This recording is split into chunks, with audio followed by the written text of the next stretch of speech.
Thank you, Mr. Chairman, and thank you for calling this important hearing. I remember just a few years ago in this same committee when we had a hearing on identity theft and how fast that crime was growing, and we had a witness from a company that had been on one of the morning programs not long before that, this company had downloaded 250,000 federal tax returns just to show that it could be done, so sometimes I wonder if there is such a thing as cybersecurity. In fact, my staffer has one possible. He always writes out many questions for me, but he says he's got one here. If the government spent most of its budget on just updating and modernizing IT systems, could we ever guarantee that they would not be vulnerable to hackers and malicious code?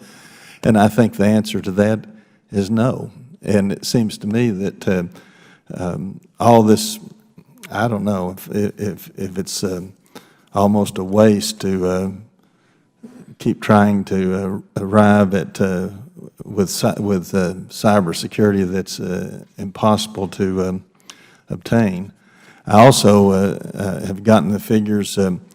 The Social Security Administration has spent approximately $16 billion on technology in the last 10 years, $16 billion, and yet I keep reading these things about how their IT infrastructure is aging, out of date. I mean, it just seems crazy to me because the biggest corporations in this country and ones that do business with all 310 million, like Walmart and other giant corporations, they aren't spending, they spend a lot, but they don't spend as much as the federal government does. We've been spending for the last 10 years, federal government-wide, about $81 billion per year. And it seems to me that these computer companies were turning the top people at these computer companies into not just multi-millionaires, but multi-billionaires, and it seems to me that they're ripping off the American people and the taxpayers in the process. But I do have a question here from Ms. Stone and Ms. Colvin. Would it be possible or logical to put the Social Security Administration's most sensitive information into an intranet system that would be accessible only to government agencies with proper clearance? Intranet instead of internet.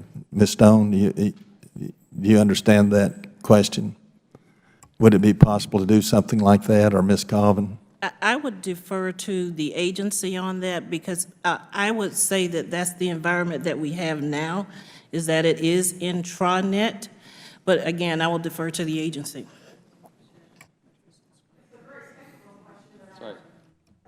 Sorry. The system that we have now is, is available only to those who are given access to it, which primarily our employees. We share data with other governmental agencies and some local and state agencies. I would ask Rob Klopp, who's really our technologist, to talk about other ways that this might be done. All right. So what we try to do today in order to authenticate people is the same kinds of things that the commercial companies do. We will reach out and ask interesting questions that come from your financial background through contracts with folks like Equifax and Experian.